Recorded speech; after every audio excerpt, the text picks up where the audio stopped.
Some people think the Qur'an says nothing about ancient creatures, but they don't look closely enough. If they did, they'd notice something strange.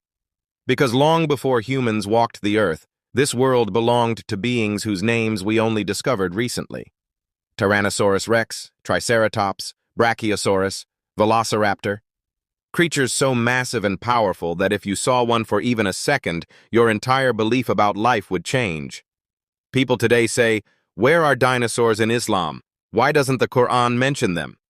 But that's because they expect the Qur'an to say, "And behold, the T-Rex lived in the late Cretaceous," like a science documentary. Revelation doesn't talk like that. It speaks deeper, wider, about categories of creation, not the labels humans create millions of years later. Look at this verse. "And of his signs is the creation of the heavens and the earth, and the living creatures he has scattered throughout them."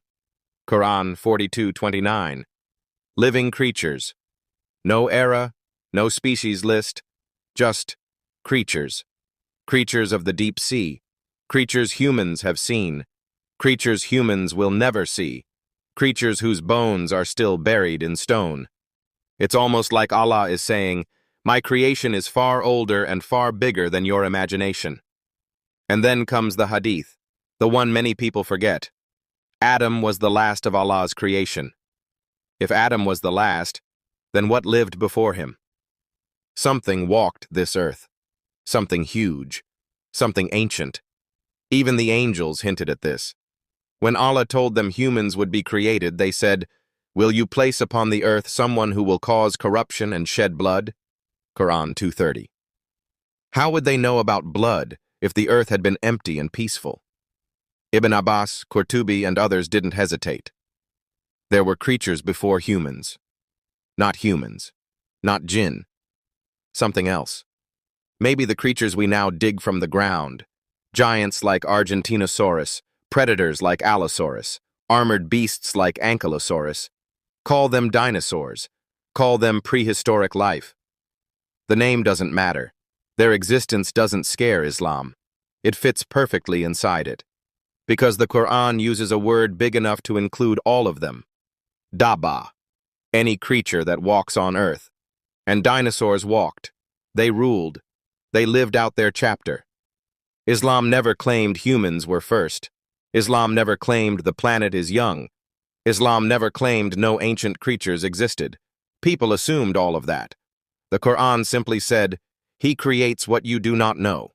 Qur'an 16:8. And that one line changes everything. Creatures humans have not discovered. Creatures buried under ice.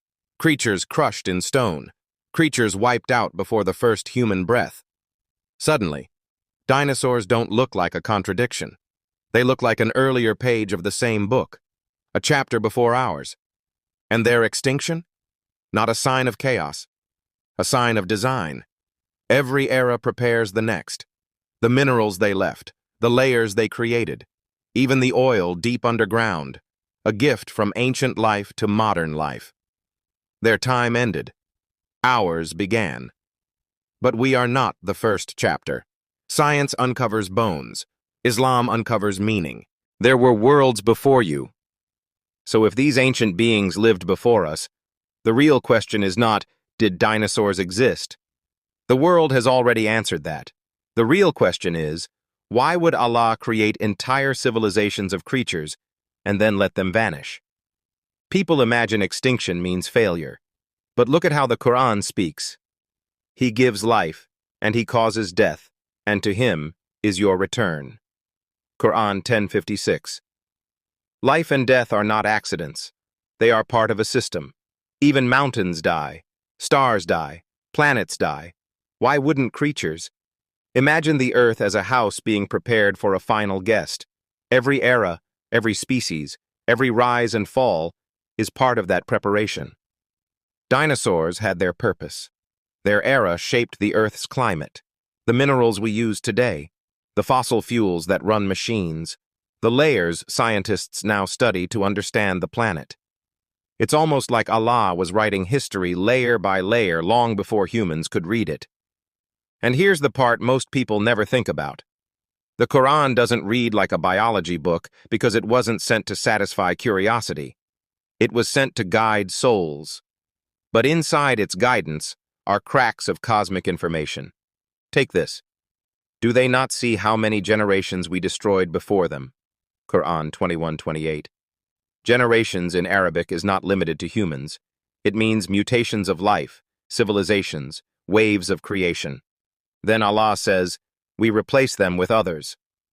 This is the exact pattern we see in geology. One era ends, another begins. The Qur'an isn't naming T-Rex or Brachiosaurus because humans named them millions of years later. But the Qur'an describes a mechanism of creation that fits prehistoric life perfectly. Now let me tell you something that creates another layer of mystery. The Prophet ﷺ said, Allah created the pen and said, write. It said, what shall I write? He said, write everything that will occur. Tirmidhi. Everything. Every creature. Every extinction. Every rise and fall. Even the creatures humanity would never see. Even the bones that would stay hidden in rocks until some scientist in 1824 dug up the first megalosaurus fossil. Think about that. A creature that lived 160 million years ago was written in divine knowledge before the first grain of sand existed. And then, when Allah decided its chapter was over, it disappeared without a trace in history until humans were mature enough to dig up its bones and ask the questions Allah wanted them to ask. Questions like, how old is this world? How many things lived before us? What are we supposed to learn from a creature that died millions of years ago? And here is where everything connects. Dinosaurs are not a challenge to Islam. They are a challenge to human ego. Humans think, creation began with me. Islam says, no, you arrived late.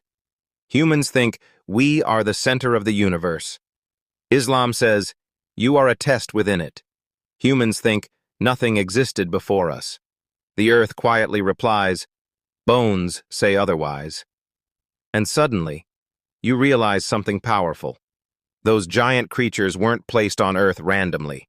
They were part of a long, slow, deliberate preparation for the arrival of one fragile, emotional, questioning species, us.